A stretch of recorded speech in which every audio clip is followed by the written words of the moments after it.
नमस्ते, घरको किचनमा तपाईहरुलाई स्वागत छ।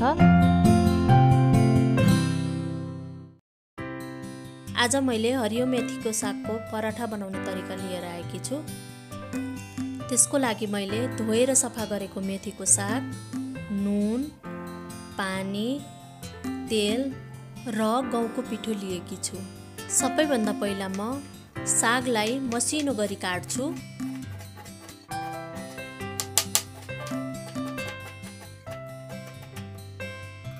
मसिनो गरी काटेको सागलाई पिठोमा राख्छु र यसमा नुन राखेर राम्रोसँग मोल्छु। यसरी पिठोलाई राम्रोसँग मोलिसकेपछि अब यसमा थोरै थोरै पानी राखेर पिठो मुस्छु। पराठाको पिठो मुस्दा साधारण रोटी बनाउने पिठो जस्तै मुछे हुन्छ।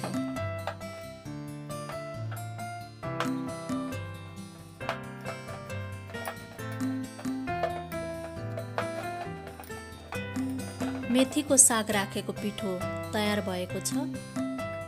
अब म पराठा बेल्ने तयारी गर्छु। पराठा बेल्नु रोटी बनाउनु जस्तै हो, त्यसैले रोटी बनाउन जान्नेले पराठा बनाउन सजिलैसँग जान्नुहुन्छ।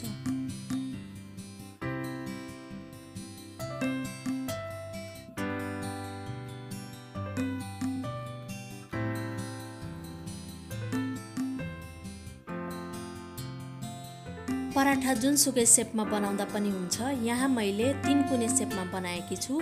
यसलाई बनाउनको लागि बीचबाट फोल्ड गरेर फेरि त्यसलाई पनि फोल्ड गरेर यसरी बेल्नु पर्छ।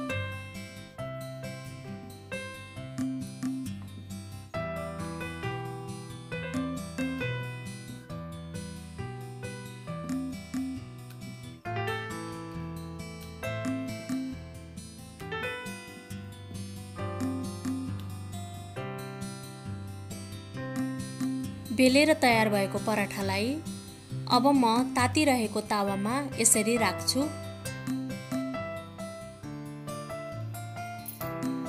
पराठा हल्का डाम्मिसकेपछि यसलाई फर्काउँछु र माथिबाट तेल लगाउँछु।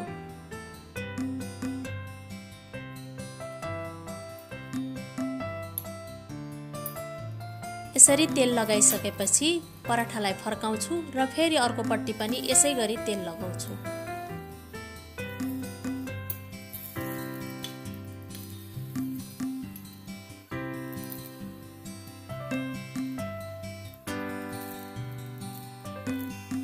तेल लगाएर 2-3 पल्ट पराठालाई ओर्काइ फर्काइ गरेपछि पराठा पाकेर तयार हुन्छ। पाकेको पराठालाई म प्लेटमा निकाल्छु र अब म यसै गरी अर्को पराठा तयार गर्छु। पहिलो पराठा मैले 3 कुने बनाएकी थिएँ। अब यो पराठा गोलो आकारको बनाउँदैछु।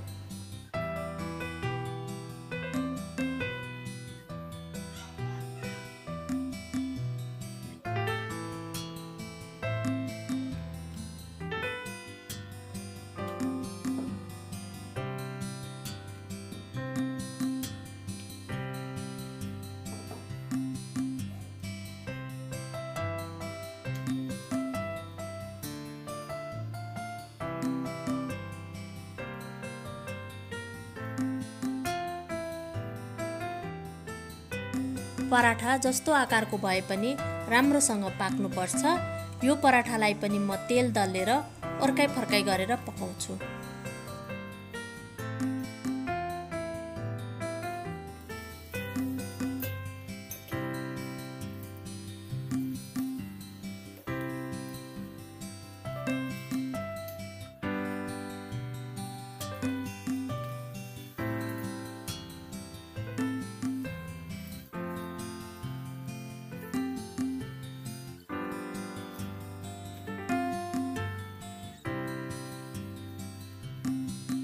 पराठा बिहान अथवा दिउँसोको खाजाको लागि उपयुक्त परिकार हो। यसलाई दहीसँग खाँदा एकदमै मिठो हुन्छ। यहाँ मैले पनि दहीसँग सर्भ गरेकी छु। आजको हाम्रो परिकार कस्तो लाग्यो? यदि हाम्रो प्रस्तुति मन परेमा लाइक, सब्स्क्राइब, कमेन्ट र शेयर गर्न नभुल्नुहोला। नमस्कार।